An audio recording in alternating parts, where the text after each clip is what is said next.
This video should be quite short. All I'm going to cover today is the points that are on the screen at the moment.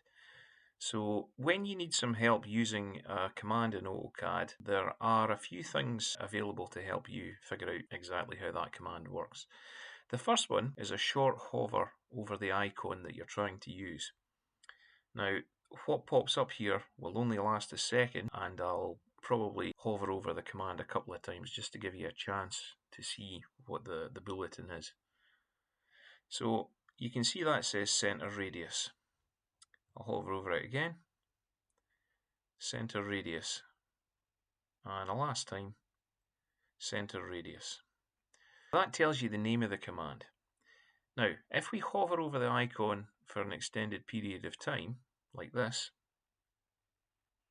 you see that it comes up with an example of how to use this particular command. So for that command, it would be how to use the center radius circle tool to draw this circle. And you can see that points that you click on the screen are highlighted in green, and the red circle that you see there is what you would end up. There is one other thing that you can do, and that is here, using F1 to open the help wizard. And this can be done with any command, and you can open it on its own as well. So this time I'm going to hover over the circle, and I'm going to press F1. But on my computer, this is going to do something unexpected, which you may or may not see. So I'm going to press the F1 key, and you can see that I have a pop-up on the right-hand side of the screen asking me where I want to direct the output of my laptop. Whether this happens or not, it's still not exactly what I expected to happen.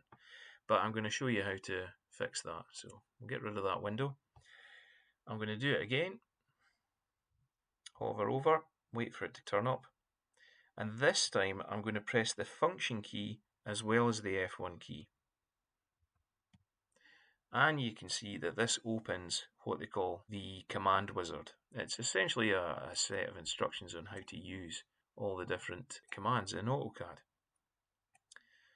So this one says exactly how to perform that circle command. Asks you to enter the values, for example, and it shows you how to use some of the other commands as well. So you can see here that if you have 3 lines and you want a circle to fit exactly in between them, then you can choose the 3-point circle command, which is in here, 3-point circle. So we'll scroll down a little bit further. You can get circles by tangents. So a tangent is when a line leaves a circle exactly 90 degrees to the radius. And there are 2-point circles. So if you have 2 endpoints on an object or line that you've drawn, you can make a circle fit in between them. They're all available in the drop down. Scroll right down to the bottom, there is tangent, tangent, radius. So you should get into this help wizard and just look at the different commands and see how they operate, because sometimes they will come in very useful for you. And there are also links that you can follow to other related tasks and some reference and so on. So it's worth investigating this. And it always helps AutoCAD if you tell it whether you thought the information it supplied you has been useful. So I'll close that window, and we can move on to the next video.